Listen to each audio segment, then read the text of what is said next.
I can remember when people would ask us, well, what's the compact there for? And the idea was to change business all around the world. And the question was, how many people do you have? And the answer was three. And people were wondering, well, these are really crazy, crazy people. But the idea was very powerful. And today, as you probably know, there are more than 8,000 companies and organizations, along with some very powerful initiatives. And I look at the compact really as a platform uh, based on principles that people can use in the way they feel is best. So companies use the platform really because they want to change. They want to look at the world in a different way, and the UN brand, but more importantly, the platform that the compact offers and the ability to dialogue with people who feel the same way, I think is the most valuable thing. At the same time, a number of initiatives have come from the compact platform. Caring for Climate, which brings together, I don't know, 400 or 500 businesses who are very interested in climate change, the CEO Water Mandate, the Principles for Responsible Management Education, which today I guess is more than 300 of the world's top business schools. And very important, the Principles for Responsible Investment. And I guess fund managers in the neighborhood of 18, 19 trillion dollars are now part of the pushing the principles for responsible investment. So the compact has served as really a platform for people to do things. If I look at it, one of the main things it's done is it's helped create focused awareness.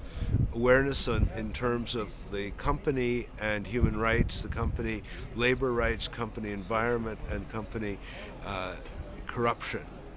And this focus, using a set of principles as the guidelines on how you look at things, has opened a lot of eyes. And then you decide, what do you want to do? Are you happy with the way you're operating, or is there something else you could do?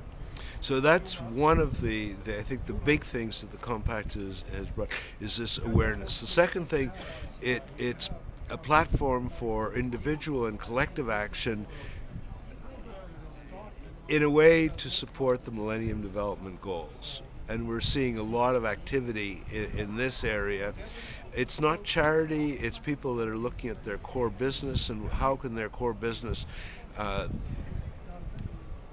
integrate social needs.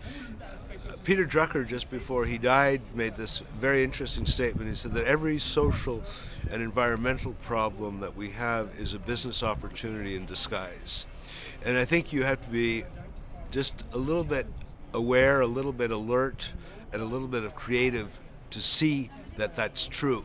And once you see it, you can start doing really tremendous things. And it changes the dynamics within the company. It changes the types of creativity, the types of innovative thinking, and it also, I think, energizes the people within the company.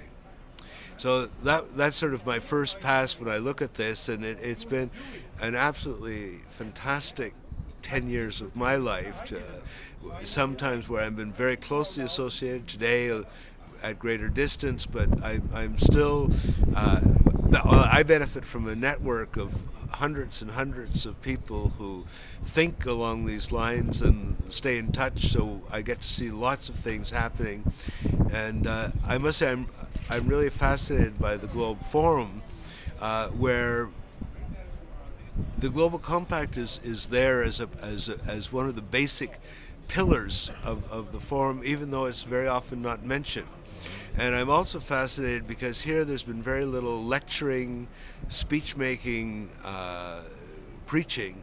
there's been a lot of examples shown, and I think that's what business understands are sound examples, and that's the great benefit of the compact. That would be very interesting to think about the role of Global Compact after these 10 years now. When you see that we have going from to be a niche thing, now Right. mainstream.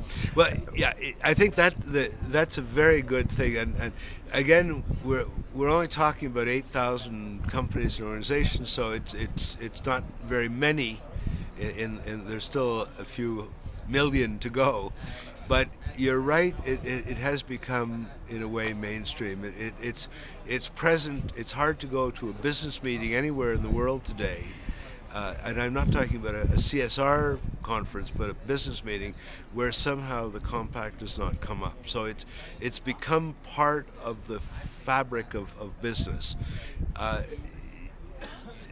The compact is a stakeholder-based organization, and I guess the decisions of where the compact will go after the 10 years will be one of the main themes discussed at the Leaders Summit in New York in June. And it will not be a group of UN bureaucrats who will make the decision. It will be the stakeholders in the compact, the business, the NGOs, the government representatives, the academics, who will sort of say, okay, this is where we think the compact should go. My last question, in front of the 10 years conference in New York in June, what do you think the biggest challenge for Global Compact will be in that conference? Well, I guess it will really be how to ensure that the compact not only remains relevant, but becomes even more relevant in shaping business thinking and supporting business leaders who do want to bring about change. I think that's the main thing. How does the compact really support its stakeholders? And of course, the compact is a tremendous experiment, and I think one of the places is an experiment in terms of building platforms, but it's also an experiment in terms of stakeholder governance. And it's very easy if you're at the top to say, well, let's forget the stakeholders for a few minutes and we'll do things our way. It's much more efficient. And the compact has been very, I would say, especially Georg Kell, very working very hard to ensure that this remains a stakeholder-based organization. And as such, it's a tremendous example for business and other types of organizations around the world. So I think how to have a good discussion, a good dialogue with the stakeholders, so that the new compact, and when I say new compact, I don't think anybody's going to say that there'll be a new compact after the 24th of June. I think there's a new compact every day. It's a constantly dynamic, evolving platform, process, if you like, and I think that will be one of the goals of the meeting, of the summit, to ensure really another step forward in the development. Thank you, Fred. Okay. Thank you. Okay.